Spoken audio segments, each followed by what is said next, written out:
崔尚书真是好眼力呀！崔尚书，请看，这是小店的镇店之宝。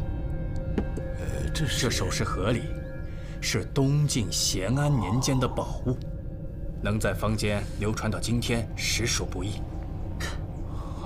崔尚书，您上眼。哎呀，确实漂亮，宝贝呀！啊，不祥之物。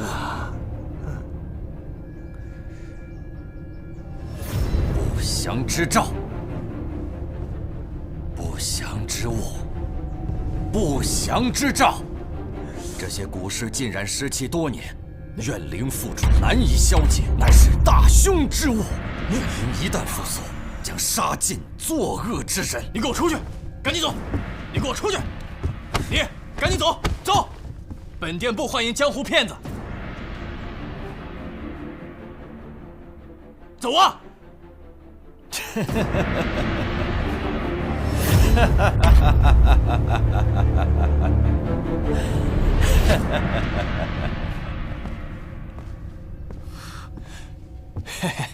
虚惊一场，好，虚惊一场。那我帮您收起来啊。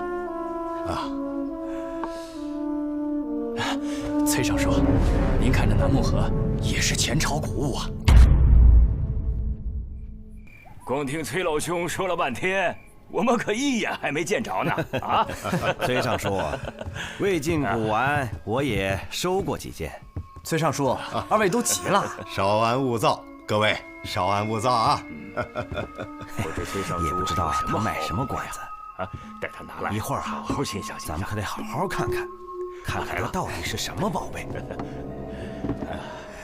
哎，各位，待会儿看了，可别挪不动眼啊！打开，打开。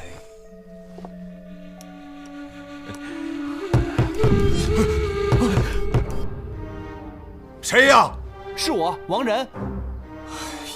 哎，稍等啊，各位。哎，这太扫兴了。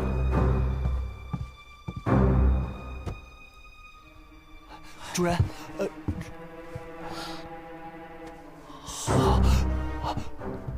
主人，我确实发现了，咱们自己打开看看，绝对是二夫人。哎呀，行了，知道了。走走走。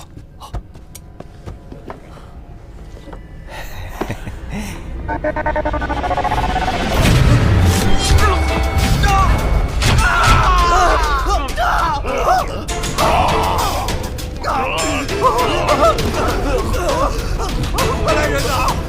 快来人呐！主人，怎么了？怎么了？主人，怎么了？主人。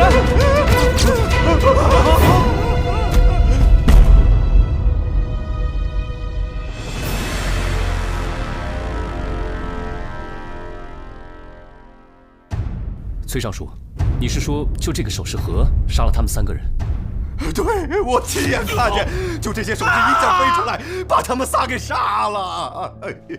这个首饰盒能飞出首饰？哦，别瞎动啊！这就有鬼！这首饰盒被怨灵附体了。哪儿来的怨灵？8成被设了机关了吧？手感倒是很轻，构造也简单，竟能飞出首饰来，难道说真有鬼？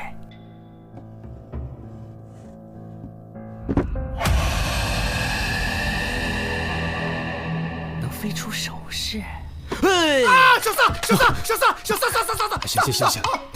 行了。哼，这死因差不多清楚了。赵大夫死于窒息，侍郎和秀才死于失血过多。至于他们的致命伤嘛，就如我们看到的这样。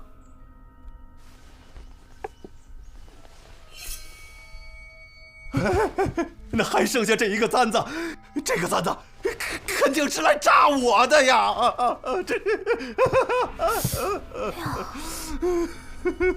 少说也是咸安年间的物件啊。崔尚书，你对这首饰盒来历清楚吗？还有，你为什么要去买它？又为什么要去11轩买它？一概不要问我，我什么都不知道。不问了，不问了。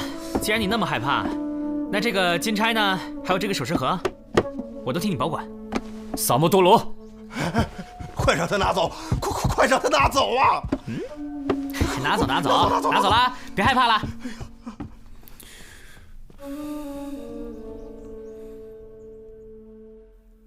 回禀李少卿，这首饰盒的来历，小人真的不知。小店就是卖些寻常谷物养家糊口啊。我只不过告诉崔尚书，那是咸安年间的谷物。这套说辞，哪个古玩商不会呀？其他的，我真的一概不知啊。这东西上家是谁？小人该死，店里的杂货太多，年头较乱，实在不能一一记清啊。15晚上，虚实你在哪里？我整晚在店里盘货。谁能证明？当时天晚了，店里的伙计们回去了。虽然没人证明，可我真的是在盘货。黄老板，别欺负我们没做过生意。哪家店会在月中盘货的？带走。是官人，官人，冤枉啊！冤枉啊！官人，冤枉啊！官人，您怎么能让别人把金钗拿走呢？别提那玩意儿了。哎，什么怨灵啊，什么冤魂呀？哼，想杀我没那么容易。哎，你要去哪儿啊？我跟几位姐姐有约，您忘了，您答应过的。站住！惯得你无法无天了，还要我怎么答应你啊？你那破首饰盒差点要了老子的命啊！你现在居然还有心思去游玩？你心里，你眼里还有没有我呀？怨灵冲撞了你，你不能怪在我身上啊！你个小贱货，你眼里没有我，你别以为我不知道。我掏心掏肺的，不是为了让一个女人来欺骗我。你别做得太过，否则我杀了你！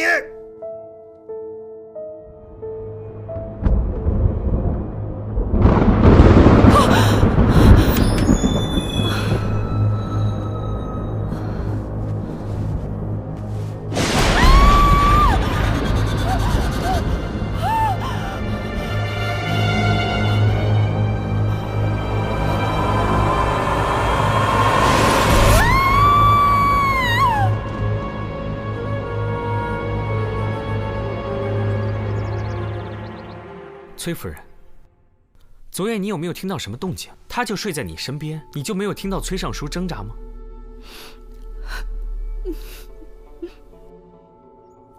崔尚书晚饭吃的什么？哪里轮到我知道？他是在楚海西屋里吃的。你说的是崔尚书的爱妾吧？他不是人，是妖。崔郎自从娶了她，就再没个正经样子。一个黄毛丫头，把堂堂刑部尚书迷成了失心疯。我不相信世上竟然会有这种事。你先下去吧，把楚海西带来问话。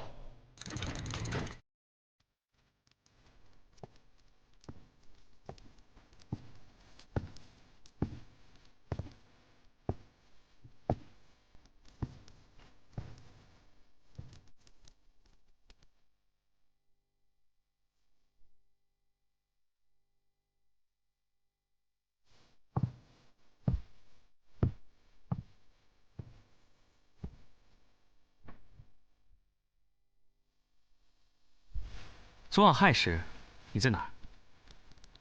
我和几位姐姐整晚在一起，一直到子时，他们大家都可以作证。你们中途就没打个小盹儿？你们问的别人不都已经回答过了吗？首饰盒是崔尚书买给我的，因为我爱好玩古。昨晚崔尚书是和我吵了架，因为他最近心绪不宁，你们也都看到了。还想知道什么？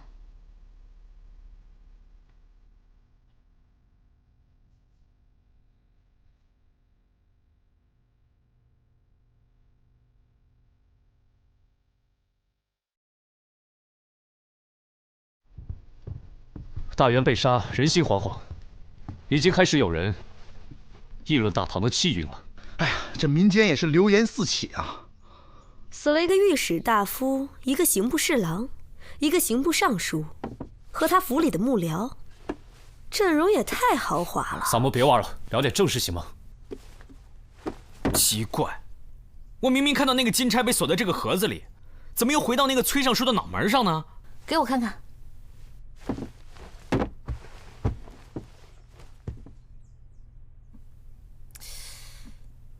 没错，是东晋的古物，肯定没有调包。你们还记得崔尚书说他在十一轩遇到的那个道士吗？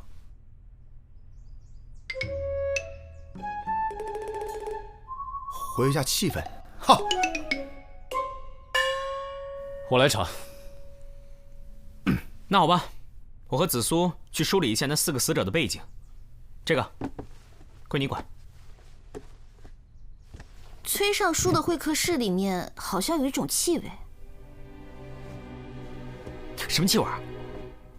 就是那种，我隐约能感觉到，但是吧，我嗅觉在五感里面，是离记忆最近的感官。你有没有办法把它还原出来？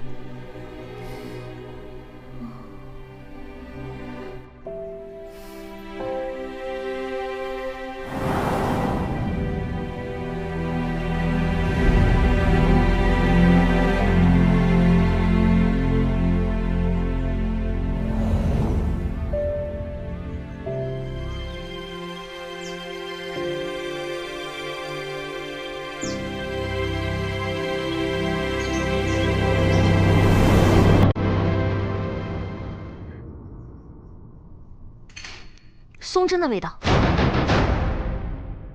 松针。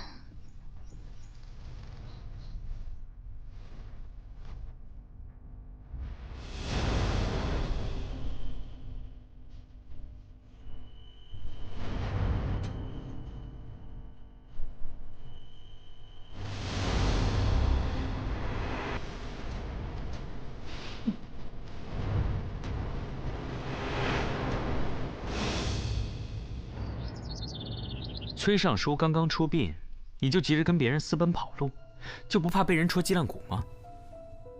崔尚书一直让他的心腹王仁暗中调查你，他知道你在外面有个情人。崔尚书因爱生恨，曾对你起过杀心，也曾当面威胁过你，可有此事？你能不能说点我不知道的？啊？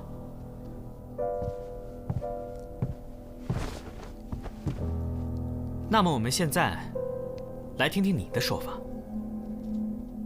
你对崔尚书什么感觉？说实话，厌恶。我是被他抢来的，那也算不上什么仇恨。毕竟他对我很好，他只是个寂寞的老人罢了。继续啊。我爹是个法师，专管招魂的。本来觉得我悟性不错，想让我继承衣钵，可崔尚书看上了我。嫁进府中之后，我的确一直盘算着逃走，出去做个云游的女道士，继续钻研法术。你们以为我就想换个夫君，也太小瞧我了吧？既然你精通古物的话，那么你一定清楚那个首饰盒的来历。我只知道那套首饰盒的历任主人都死于非命。曾经还有个小户人家被灭门，但我就是喜欢邪气的东西，所以才撺掇崔尚书去买的。这事儿沧海阁的贾掌柜也知道，不妨去问。你知不知道怎么把东西做旧啊？就是那种从古墓里刨出来的旧。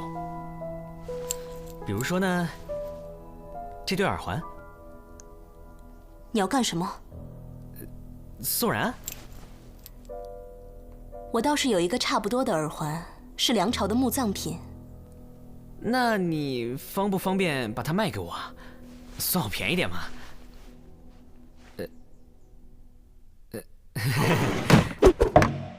贾老板，贾老板，哟，小老板，麻烦你给鉴个宝。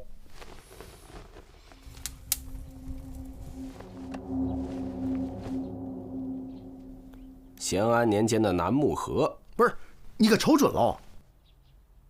不相信你来干嘛？如果我没说错的话，11轩花钱买的吧？哟，你连这都知道啊，贾老板，那你就给说说啊。当初我跟11轩的冯玉还争抢过这个首饰盒哦，我非常清楚，但这是个秘密，我不能轻易的说出去。啊，贾老板，来，还望您赐教啊。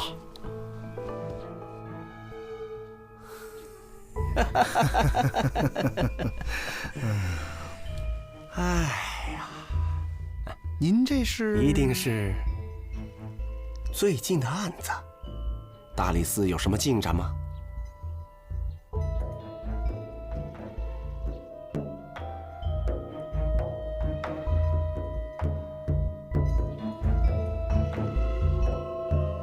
有啊。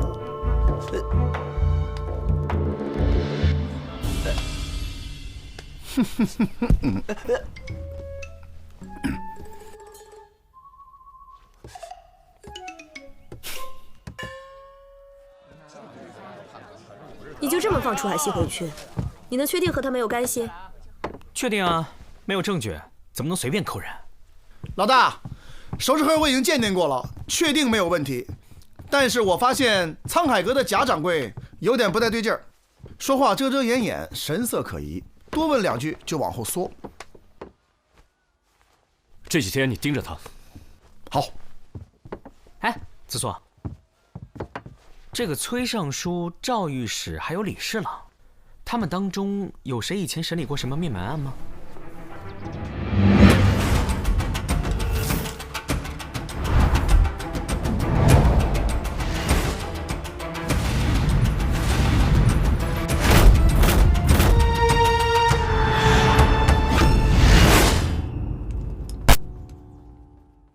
如果他们是共同审理的呢？在10年前，他们是有机会共同办案的。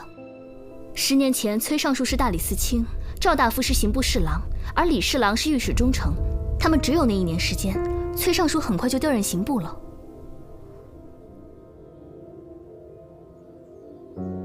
所以在那1年里，如果有3次会审的案件，就是他们3人共同负责的。灭门案还真有一桩。我记得是在洛阳，案子本身倒没什么，奇就奇在凶手被判死刑之后逃狱了，到现在还没有伏法。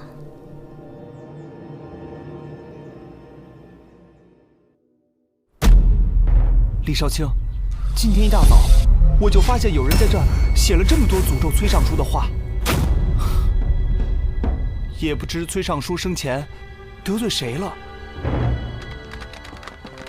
老大，在西角的廊檐上也发现了脚印，而且地上还有几滴红色的颜料。只有廊檐上有脚印，造事者进院之后，多半是脚不沾地。脚不沾地还能拎着颜料在墙上题字儿，这人轻功不比我差呀。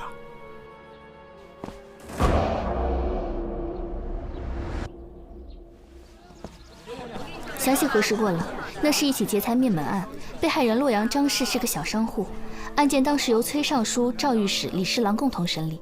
凶手叫黄淼，洛阳当地人，曾经是统军府的一名旅帅，被逮捕后逃狱至今。黄淼是个武艺高强的人，尤其擅长轻功，他的目标是崔府。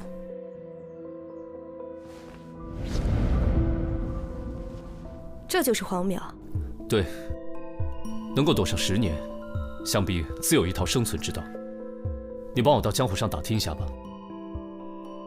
我试试。崔尚书人怎么样？为什么这么问？我总觉得一个真的犯过罪的人，是没胆逃避监狱的。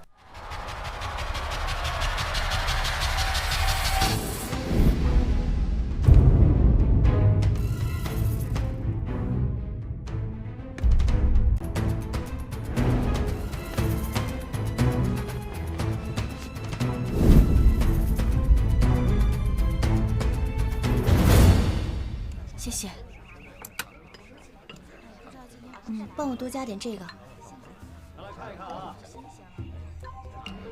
清汤葫芦，来选一个自己喜欢的。哦，拿好啊。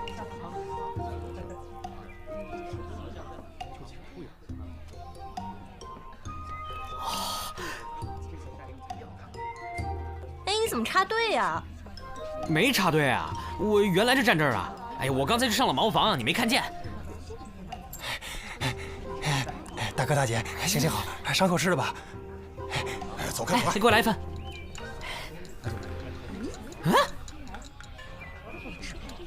啊！慢走啊！哎，这个位置是我的啊。下来啊！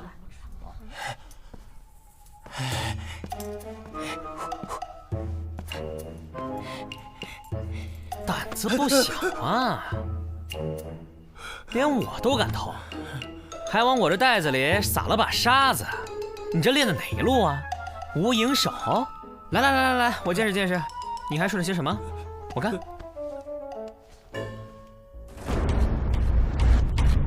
哎呀，你知道这玉佩是谁的吗？啊，到时候抓起来判你个终身苦役。行，我做个好人，我也知道这玉佩是谁的。你以为我诈你啊？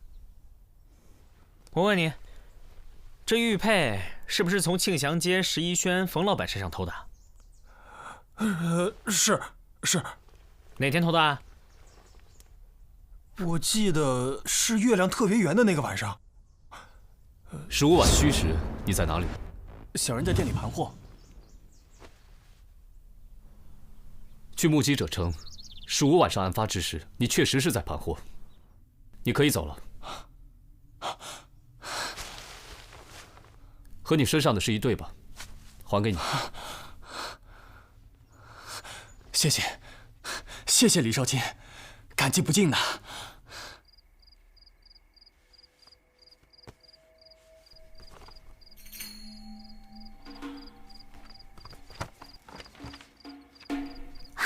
找到了，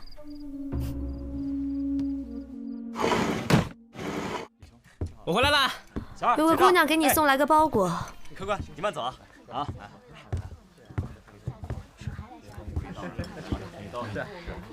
喝酒。她说多吃点。你知道是谁送的？这两只菜，还要给你晚上。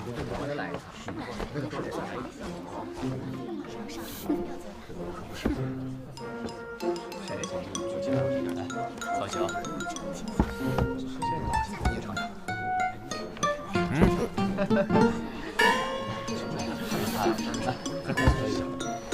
晚上。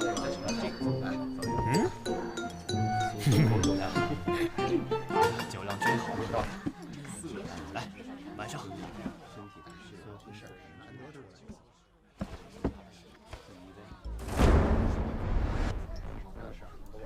楚海西。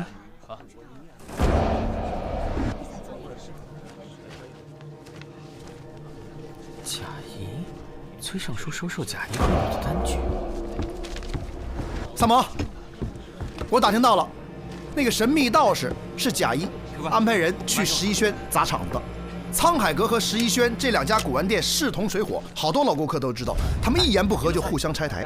这贾谊还经常找人去11轩下搅和。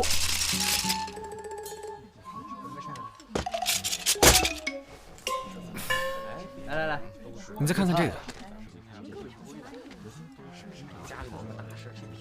贾老板，贾老板，哟，贾老板，麻烦你给鉴个宝。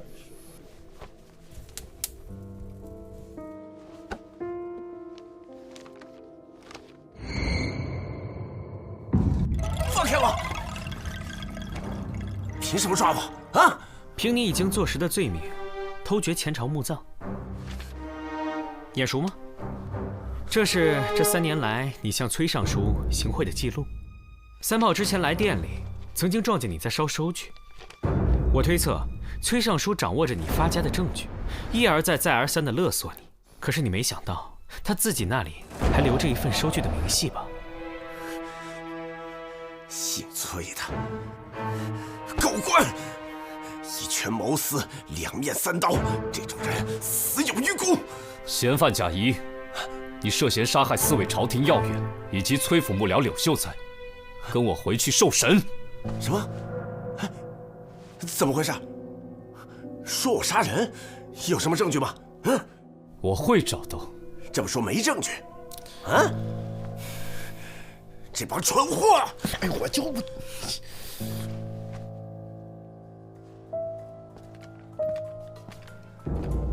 哎，这个仿品，一模一样的，怎么样？我的手艺还不错吧？你们看看啊，甭琢磨，我的玩意儿看不出什么区别。外行，多明显呐！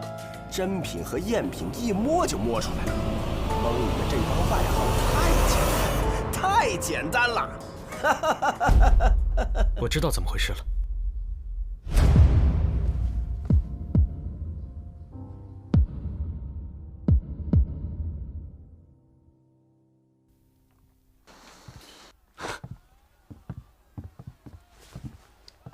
萨摩兄，冯掌柜，一直想来你店里瞧瞧，最近生意可好？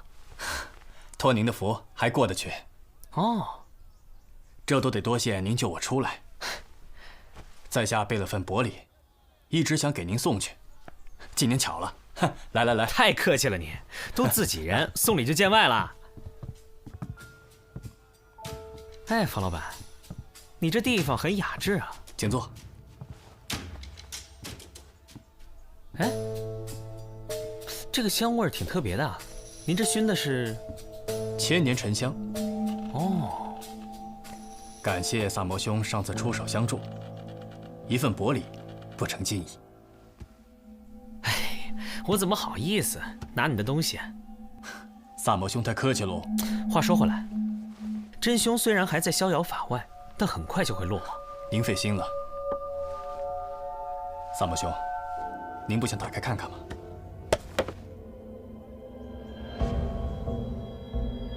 冯老板，你这香是假货吧？这千年沉香，怎么会有一股松针的味道呢？松针的气味。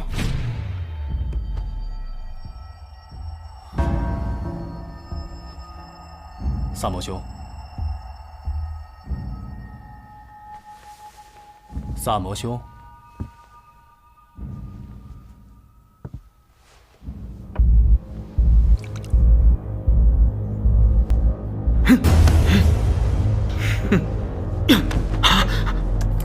住手！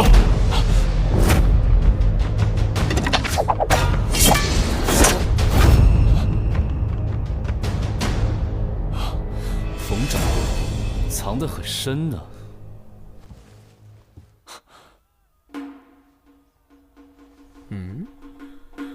把他同伙亡人也一并抓了吧。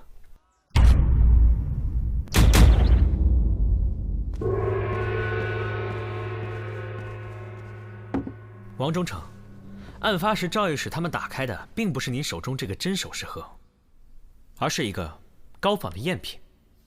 赝品？没错。凶手在那个赝品盒子里安上特制的弹簧装置，发射首饰。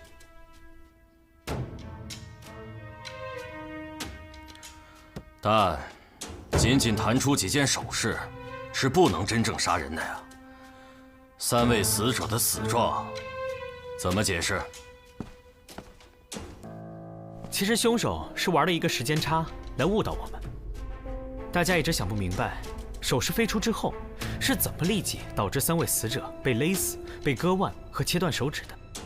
其实事实就是，崔尚书看见首饰飞出之后惊呼，和家丁们听到声音之后赶来，两件事情不是连续发生的。崔尚书没有意识到自己昏迷了一段时间，而所有的杀人和布置现场，都是在他昏迷的这段时间之内完成的。他怎么会不知道自己昏迷了呢？那就要依靠一种特殊的迷香了。对，没错，西域有一种名叫秋罗草的植物，具有致幻的作用，而用它提炼的迷香有近似松针的气味。人被熏过之后，并不会出现先兆，但这时如果心跳突然加速，就会中毒昏迷。但这样的昏迷程度是很浅的，可以通过大力拍打、摇晃把其唤醒。正是因为程度浅，也就不会造成大脑昏沉、记忆空白，所以人醒来时不太能意识到记忆的断层。如果再在昏迷前后制造出2个紧密衔接的景象，来强化这个人的记忆的话，他就会认为这2件事情是连续发生的。崔尚书昏迷前看见首饰飞出的异象，醒来后又看见3人被首饰所杀的死状，便形成了首饰杀人的连续性记忆。双眼帮我体验了一下，被这种迷香放倒时，眼前会出现亮光，而这种现象让崔尚书误以为是首饰盒里射出的强光。这是我们逮捕冯玉的时候11轩雅间里的香炉，里面就有秋罗草迷香的粉末。第1起案件，房中事先点上了迷香，王仁适时进入，将崔尚书引到事先打了蜡的地板处。崔尚书和3个死者都因为看见首饰飞出而受到惊吓，陷入昏迷。此时躲在窗外的凶手就进来，将3人杀死，再布置成首饰杀人的假象。此时王仁在招呼家丁们冲进来，摇醒地上的崔尚书，使他形成假记忆。那么崔尚书的死呢？首饰盒是被你带走的，金钗就装在里面，怎么不翼而飞的呢？调包。哦。第2起案件是王仁做的，他们手里有2个精心仿制的假首饰盒，一个装有机关，用来吓唬崔尚书，肯定已经被处理掉了。第2个没有机关，里外都和真品完全一样，用来迷惑我。我勘察现场时，桌上放的正是第2个赝品，所以我当时拿走的正是装有金钗的假首饰盒，趁我不备时被调包成了空的真盒子。到底是怎么调的包？这么大的盒子，你一点都没有察觉吗？把人带上来吧。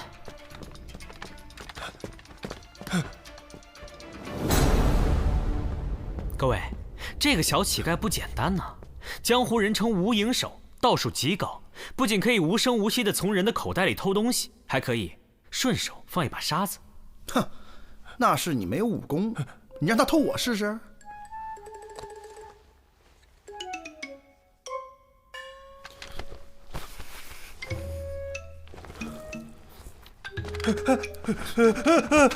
刘四清，小的失职，可是我腰牌明明放得很好啊，你什么时候拿走的？吴应手，我问你，是不是你在我的身上调包了首饰盒？都是他，是他出2贯钱雇的我，我什么都不知道啊，官人，官人。调包之后，金钗又回到了王仁的手里，于是你半夜潜入崔尚书房间，释放迷香，并刺死了崔尚书。作为崔尚书的心腹，你这么做应该不难吧？刘四卿，说到这里就要说说作案动机了。10年前，在洛阳有一起灭门惨案，小商户张氏全家被杀，当时被判定为劫财，逮捕的凶手是统军府的吕帅黄淼，后来他逃狱了。当时的大理寺卿、刑部侍郎、御史中丞，正是如今的崔尚书、赵御史和李侍郎。近日，我们详细查阅、回溯了当时的灭门案，也走访了相关人士。我们的一致看法，那是一桩冤案。黄淼是被抓来顶罪的，这件事我正要一起上奏陛下。您的意思是，崔尚书他们共同包庇了凶手？现在我们可以得知，当年张家被灭门的原因，正是您手中的首饰盒。快拿走！刘四清，这套咸安年间的首饰是他们的传家宝。小户人家有这种价值连城的东西，确实容易招祸。匪帮上门来抢夺古饰，张家不肯交出，就被灭了门。而因为官匪勾结，判案的3位官员收了贿赂，就共同掩盖了真相，抓了个无辜者定罪。至于崔尚书的幕僚柳秀才，我相信他是在其中运作的关键人物，只是他们没想到张家有2个族人活了下来，还拼死护住了首饰盒。这2人从此改名换姓，来到长安生活，10年来一直在酝酿复仇。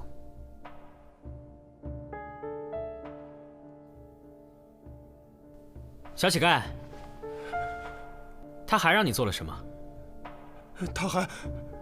他还故意让我偷钱，被你抓住。谢谢你啊，吴应手。故意让我看见那个玉佩，替冯玉做不在场的伪证，为了把嫌疑引到贾谊的身上，你还把崔尚书勒索贾谊的单据送到我手里。这招不错，双管齐下，完美嫁祸。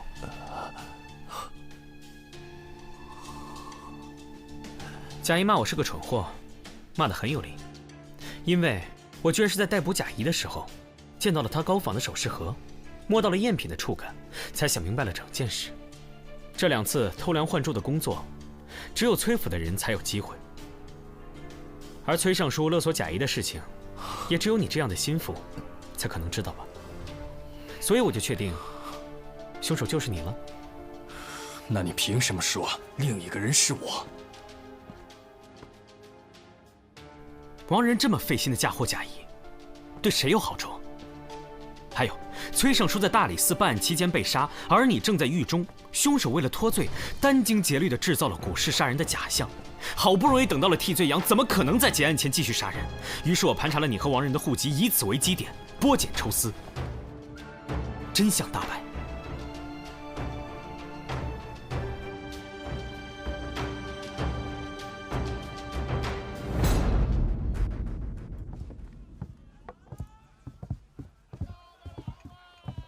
又有一个姑娘送你样东西，会是什么呢？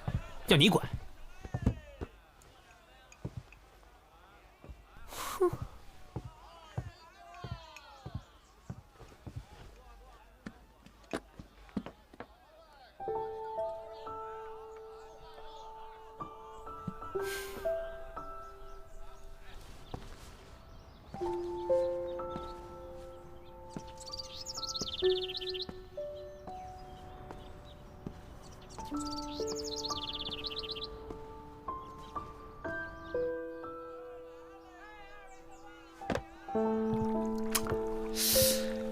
这个黄淼也够神秘的啊！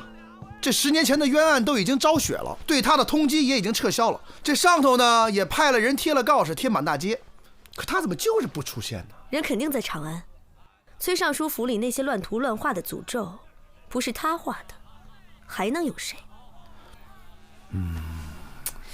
哎呀，我只想知道这秋罗草是从哪儿弄来的。这东西从来没有传入过中原啊。双叶，我听说西市最近来了个西域贩子，带了好多奇珍异宝，光草药就有很多种。你要不要去看看？现在就去。对，现在就去，马上就要休市了，你要快点哦。哎，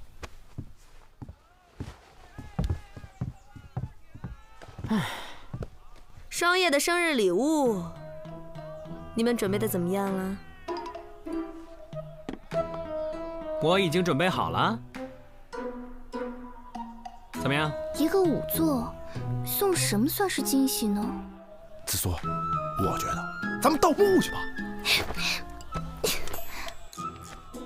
你呢？我防暴除虐、解剖尸体之必备佳品。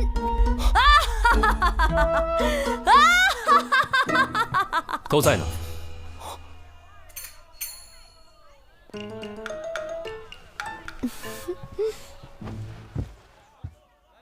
冯玉和王仁在牢里自杀了。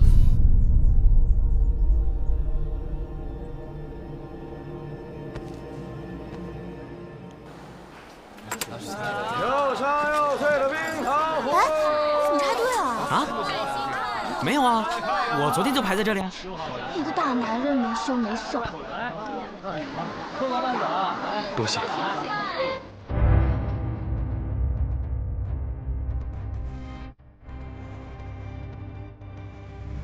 哎，怎么插队呀你？你说我插队在先，也就是你承认你插队在后了。既然都要插，那就不能先来后到。我先来的，所以我先插。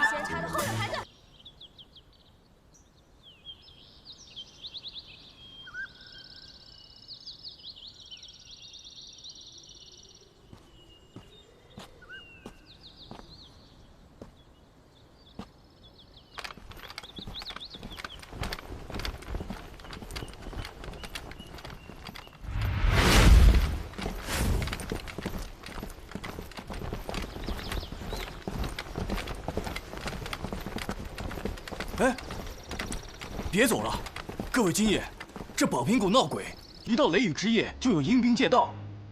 阴兵借道？确有这种传言。哼，什么阴兵借道，都只不过是山野村夫的胡话而已。我堂堂荆州府的将士，岂能给鬼让道？今儿老子就在这歇脚了。去。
知罪。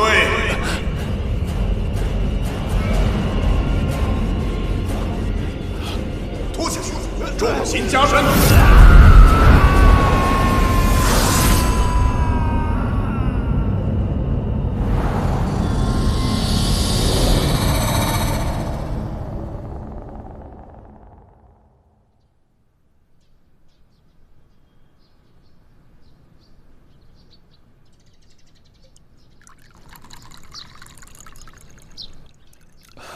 陆尚书，您实在太客气了，理应是下官奉上好茶，请您才对。李少卿，这又不是在朝堂之上，何必拘泥礼节？今天在我这儿，不谈官阶，只论兄弟。请，我来。恕陆某直言，六部下945间，我最欣赏你们大理寺的行事做派，区数月屡破奇案，陆某实在佩服。尚书过奖了，若有需要在下效力之处，还请尚书明示。我想请你帮我找一个人，这个人现在就在长安。报，尚书大人，大理寺黄三炮有事禀报。请他进来。是。小人见过陆尚书，公务紧急，还请陆尚书恕罪。无妨。是。老大，有案子，我们得走一趟。在哪儿？广云山，宝苹果。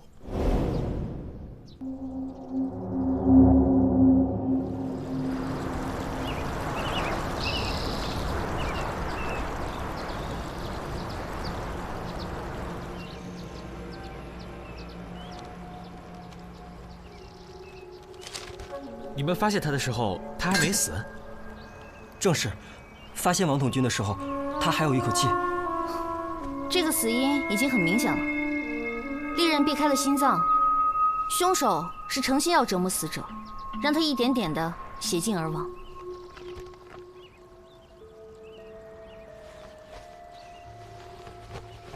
他们是从荆州来犯上的。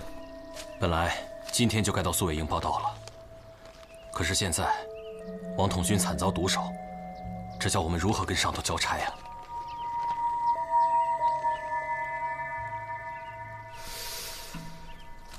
这是阴司的鬼符，你们发现王统军的时候，这东西就在。我们发现他的时候，鬼符就已经插在胸口了。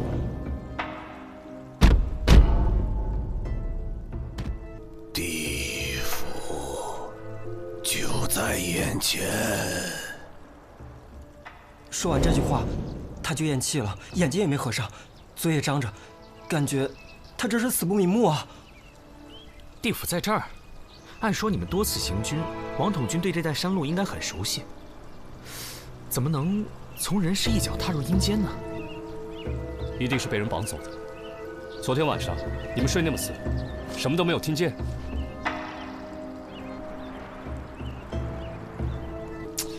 有话快说，昨晚到底发生什么事？阴兵借道，昨晚就被我们碰上了。阴风阵阵，人喊马嘶，鬼哭狼嚎，脚下的地都在颤抖，可就是什么也看不见。听说是前朝将士在此过路时中了埋伏，全军覆没，将士们怨念不散，变成了阴魂。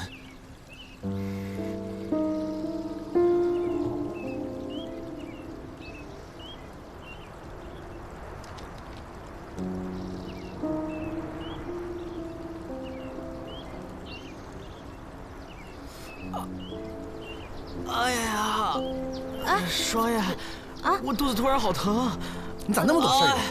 我头也疼，哎呀，快扶我回去！没事吧？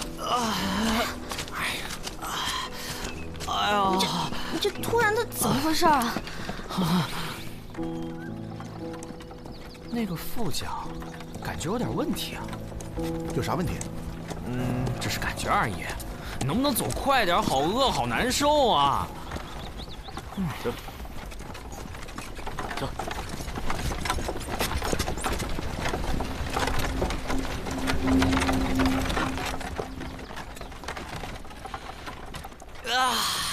好疼啊！到底疼还是饿？要不要歇歇？再忍忍啊！不要。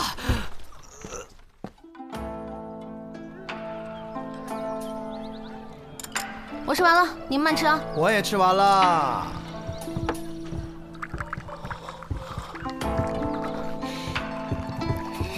哎，你肚子疼不能尽灰心。我现在饿得头都疼了。那更不能吃这些了。有你们这样的吗？宝瓶谷的阴兵传说不是空穴来风，不管和王岩的死有没有关系，我们都得找一个雷电之夜，实地查探一下。啥时候啊？等没人装病的时候。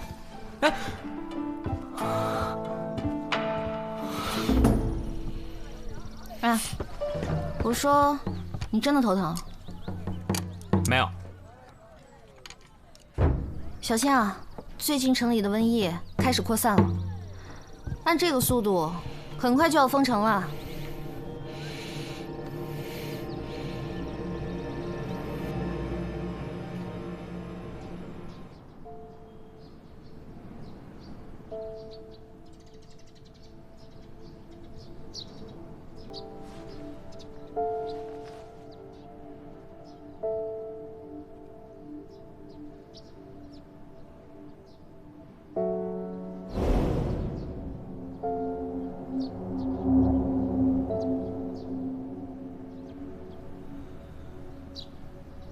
你们有没有什么想说的？少卿，我们所知道的全都跟您禀报了。阴兵借道之说由来已久，我们呢也只是听说，并无实证啊。对此，我们唯一能做的就是每逢雷雨天气，躲在家里不出门啊。那3天前，荆州府兵经过，可发现有何异常？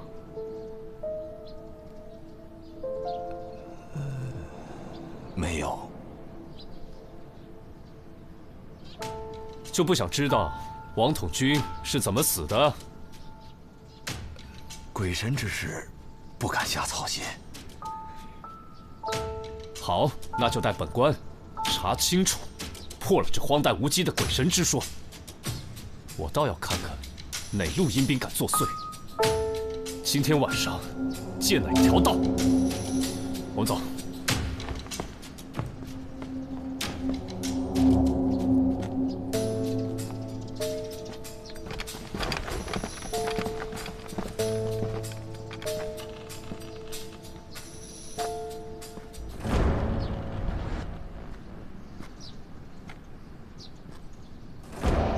今晚谁都不许睡。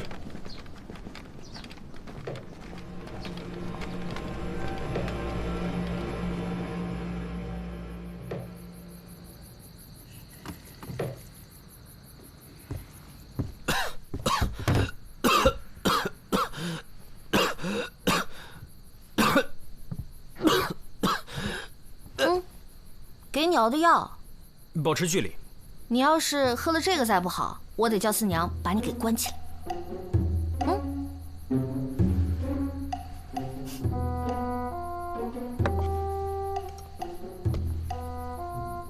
这管用吗？当然了。你还医好过谁啊？后院的马。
家属，而且应该是长安本地人。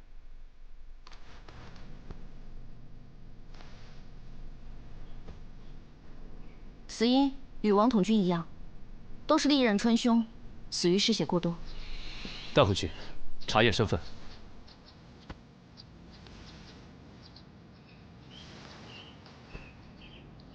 昨晚这是怎么了？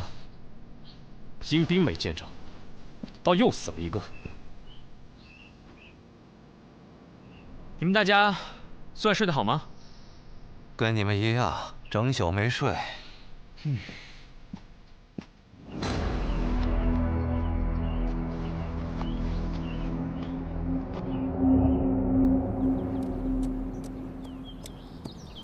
风景不错嘛。四娘，这就是宝瓶谷了。第二个死者就是在这对面悬崖上发现的。以你的江湖经验判断，这里到底发生了什么？跑那么高的地方去杀人，真不嫌累。走吧，到山顶看看。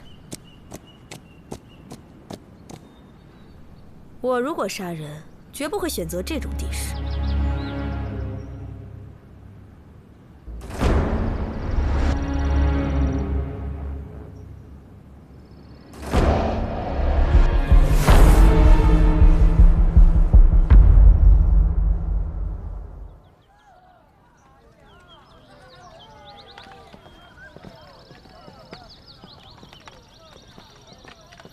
救命啊！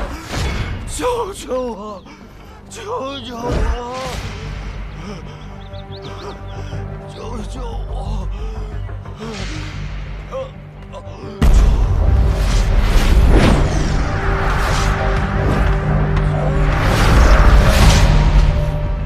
不想死就给老娘多烧点儿！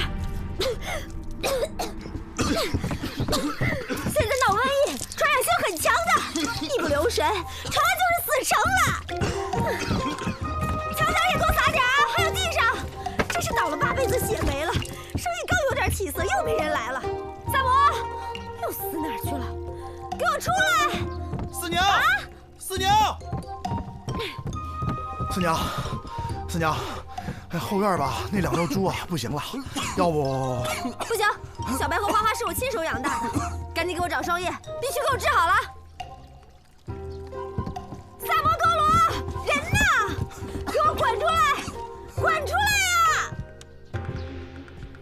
哎，萨摩，过来歇会儿。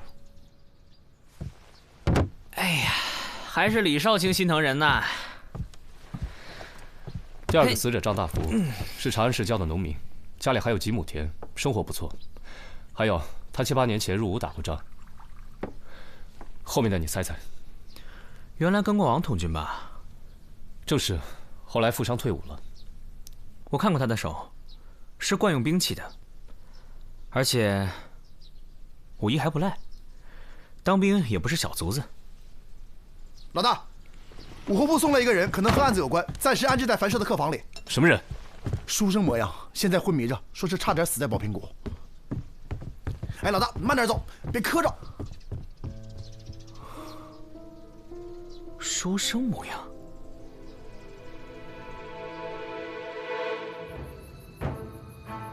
他们抓住你，然后呢？都对你做了些什么？审判呗。审判？你之前做过什么？还要劳烦阎王爷亲自审？我没有，我只是从那路过，我什么都不知道。我一向清白做人，他们凭什么找上我？为什么是我？别激动，别激动啊！看着挺斯文的，练过呀。没事吧？没事啊。你再好好回忆一下，审判的内容是什么？他们说了什么？说了什么？说了什么？我记不清了。我当时吓傻了。啊！那些武场和判官就在我眼前晃着。什么判官？具体说。还能有谁？难道你们连地府的情形都不知道吗？太可怕了，都是鬼啊！好，不问了。你说，你之前走过那条山路？走过。那你能不能把那天的路线画下来？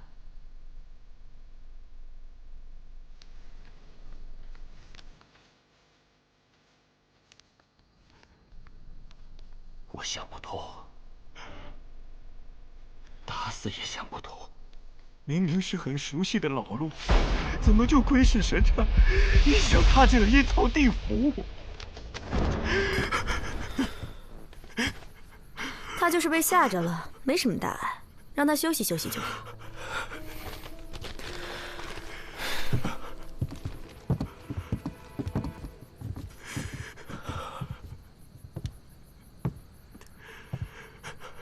你好好休息休息吧。李少卿，秦某求见左卫大将军。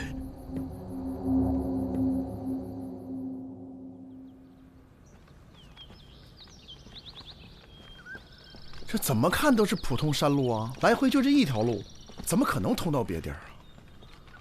说的也是啊，路就这么窄，就地演戏的话，也不可能。到前面看看。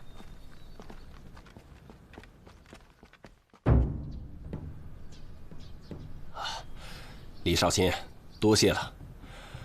我跟秦隐自荆州一别，距现在已经有7、8年未见了。秦某也常来长安，只是一介布衣，不便叨扰将军。读书人就是臭讲究。怎么，现在捡回一条命，想起我来了？啊，秦先生原来在黄将军帐下。当然了，当年我带着军队都是隶属荆州大本营的，诸位可不要小看了秦隐。多年前打东突厥的时候，他可是立过奇功的。哦，那秦先生后来是为什么隐退了呢？哦，秦某胸无大志。他的大志啊，就是他的书画文章。怎么样，秦隐？这次在我的府里多住上一些日子，抽时间咱们切磋切磋如何？黄将军，恐怕不方便。为何？秦隐是案子的关键证人，我们需要他随时配合调查，还望将军见谅。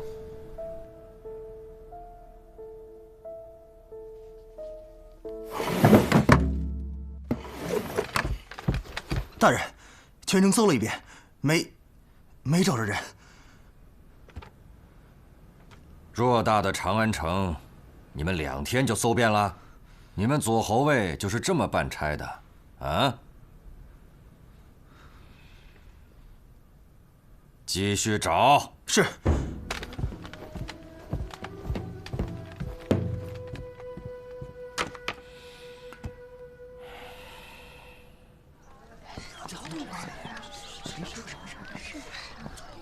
见没见过这人？站住！没见过。走吧。李少卿，你们在贴什么呢？谁派你们来的？无可奉告。走。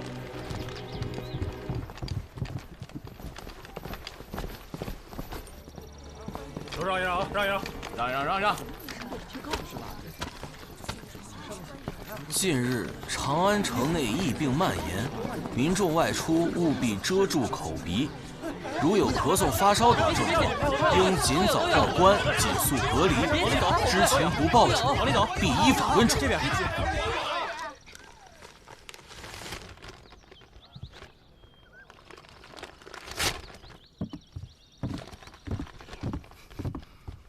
四娘，给我！老娘这店里生意越来越差了，这个月月钱先停发啊，等疫病过去再做打算。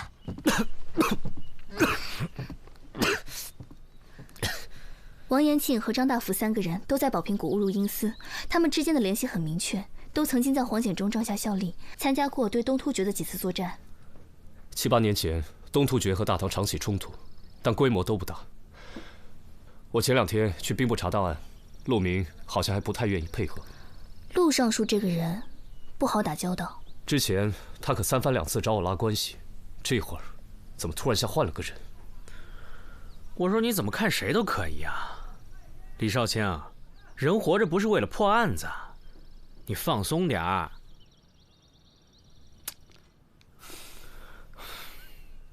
不过我倒是觉得，这个秦野好像有什么瞒着我们，不妨再审审。磨蹭什么？还不快招！别逼我们动大刑！招什么呀？我知道的早就说了呀。我劝你啊，能写的就赶紧把它写完。那哥们儿啊，就爱使用暴力，他就希望你啥都不说，好对你用刑哦。你别说了，求求你了，叫我闭会儿眼吧。没问题啊，只要你肯把这份供状写完，我们准备了很舒服的床榻，你就可以美美的睡上一大觉。少来这一套，老子好歹也曾在军中服役，有种你们就折磨死我吧！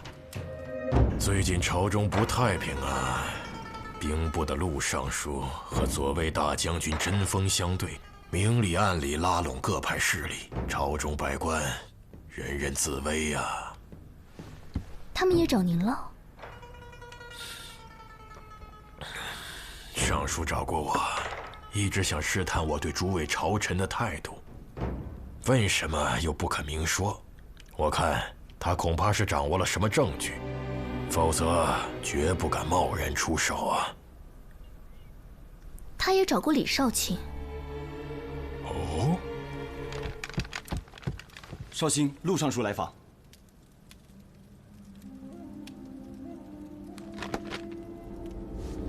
请他进来。李少卿，陆某不请自来，冒昧了。陆尚书，不知此次前来有何贵干？来了解王延案的进展呢。荆州府统军出了这么大的事情，兵部理当过问呐。以王统军的军阶，你们应该素未谋面吧？陆尚书，您真是有心呐。陆尚书，大理寺的特别案件，在未审理之前，都需要保密。哦，属李某，无可奉告。哦。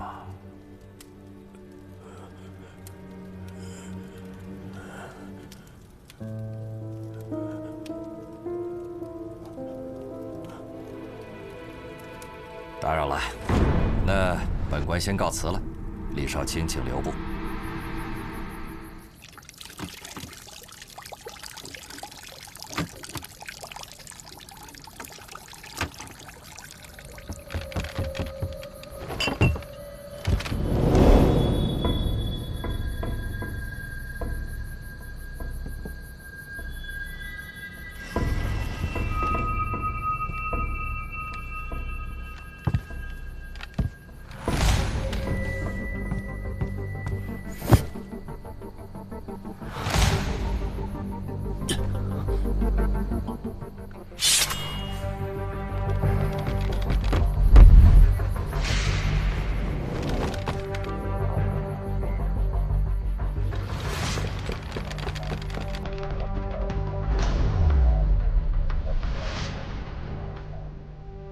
都看清楚了吧？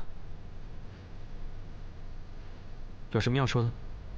有些话现在不说，可能你这辈子都能记不住。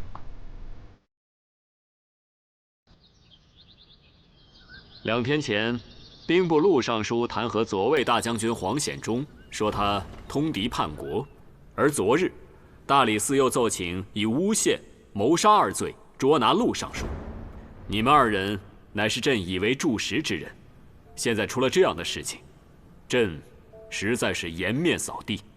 所以朕希望你们今天都说实话，在3司会审之前，让朕弄清楚事情的真相。臣有罪。都起来吧。谢陛下。陆尚书，你说黄将军通敌叛国，可有证据？这是一份已经画了押的供状，是黄显忠心腹手下孟云供出来的，上面详细的记录着6年以来，黄显忠与东突厥使者秘密接触，接受巨额的贿赂，出卖大唐军事机密的事实。臣知道空口无凭，臣已经把证人带来了，孟云现在就在殿外。宣他进来。传孟云觐见。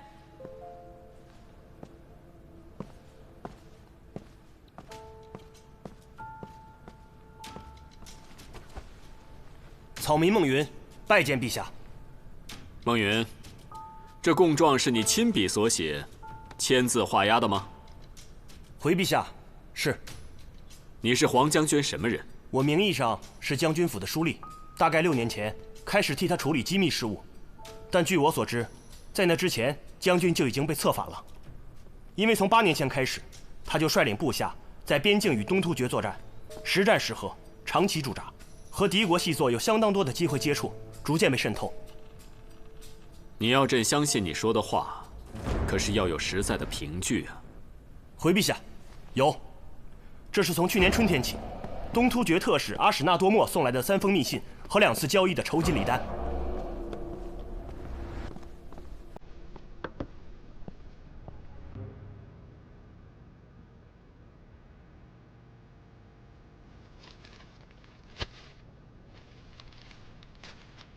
朕问你，你为什么要留着这个？还有，你为什么要向陆尚书供出黄将军？陆明请罪。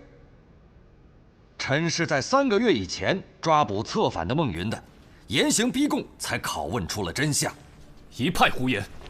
陛下，好了，陆尚书，我们听听大理寺的人是怎么说的吧。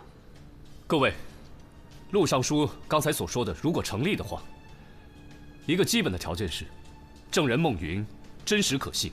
但如果我们面前的这个孟云，他根本就不是孟云呢？什么？黄将军，你应该不会忘记，孟云有一个长相相同的孪生兄弟孟昭吧？8年前，他随同您征战东突厥，可是军中的一员大将。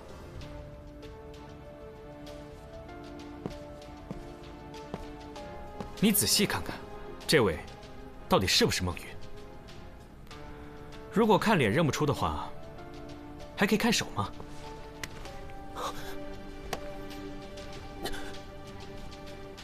孟云，他是一介书生，可这双是我刀枪的手，所以你是孟昭，是陆尚书找你来假扮孟云做伪证的。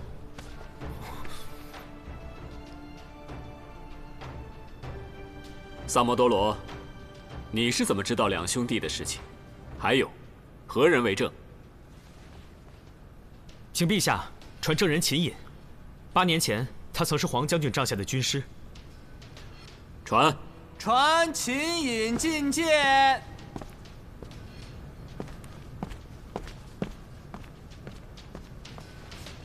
叩见陛下。秦隐，萨摩多罗的话可属实？回陛下，萨摩多罗所说句句属实。当时黄将军从军中挑出一支武艺高强的先锋队，孟昭就在队伍当中。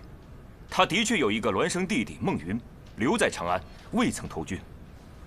陆尚书，陛下，臣。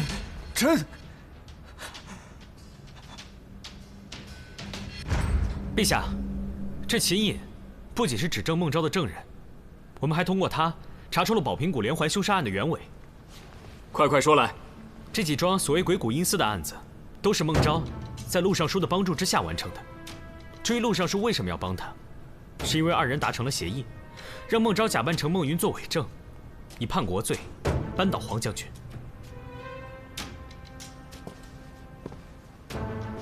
至于孟昭，他为什么要制造宝瓶谷的惨案？因为他要复仇。复仇？为什么事情复仇啊？那是7年前的一件军中密事，我们不眠不休审问了秦隐3天2夜，他才把事情说出来。这便是秦隐的供状。当时大唐和东突厥打了1年，战事焦灼，边患不断，于是朝廷秘密授意黄将军组织了一支精锐部队潜入敌国，暗杀竭力可汗。但行动失败后，先锋队被俘。随后大唐却拒绝承认他们的身份，因为暗杀手段太过阴毒，一旦承认，便有损大唐国威。此举对于将来和邻国的关系也是一个隐患。那些参与行动的将士们都……唯一一个活着逃出来的人，便是孟昭。所以孟昭的复仇心情情有可原。在宝瓶谷误入阴司的3个人，都是孟昭的复仇对象。王统领作为当年的指挥官，见风使舵抛下了部下，而秦隐是那次暗杀行动的谋士。至于张大福，当年也是先锋队的队员，后来假装负伤中途退出，最后还平安退伍。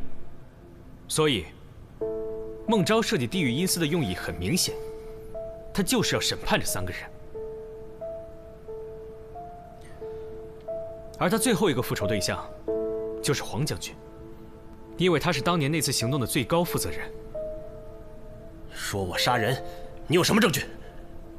这一切要从作案手法说起。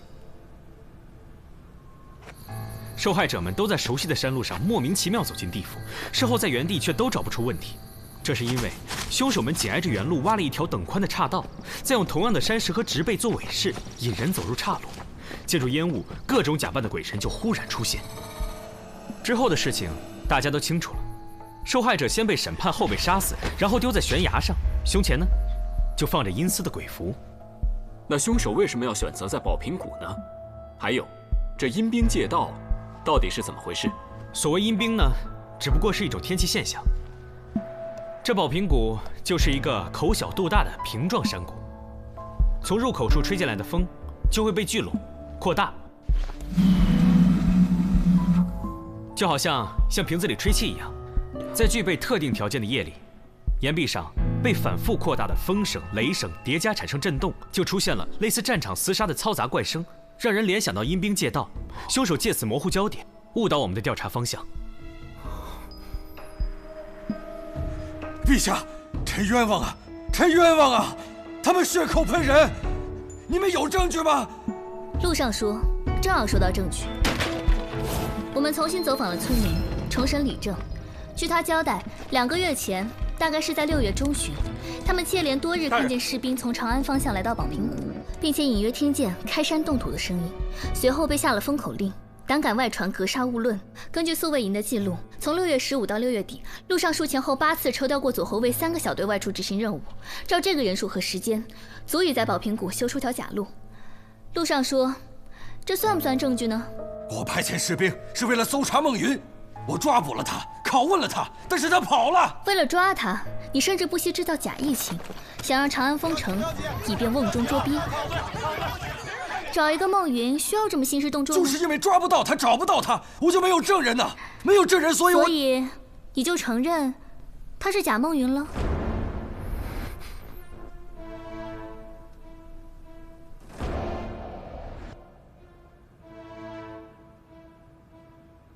证据还有，陆尚书，你酝酿弹劾很久了吧？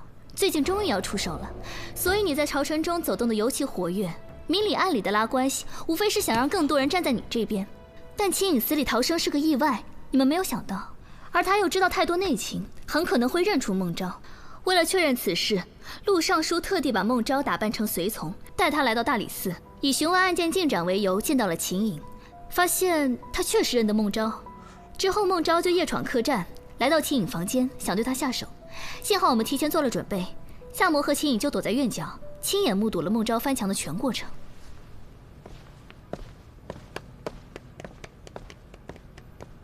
没错，我就是孟昭，是我替袍泽兄弟们报了仇，是我审判了他们，他们每个人都该下地狱。来人！只可惜，你还活着，黄将军，你还记得吗？那些士兵都是你亲自挑选的，还喝了你的壮行酒。但天下人不能不知道我们为何而死。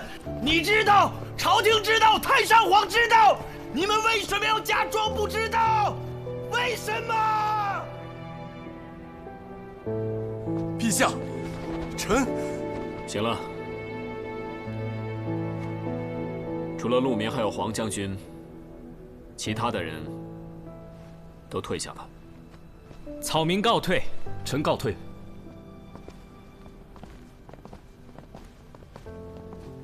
陛下，臣……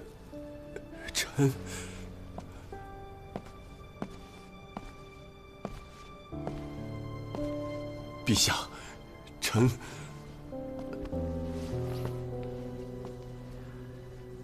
黄将军，这不是你的过错，你不必自责。你的病刚好，先回家休养吧。啊，谢陛下，臣告退。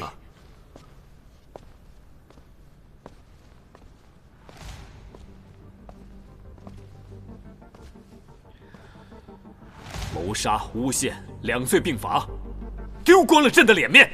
朕的身边不需要你这种乱臣贼子。陛下，行了。陛下，陛下。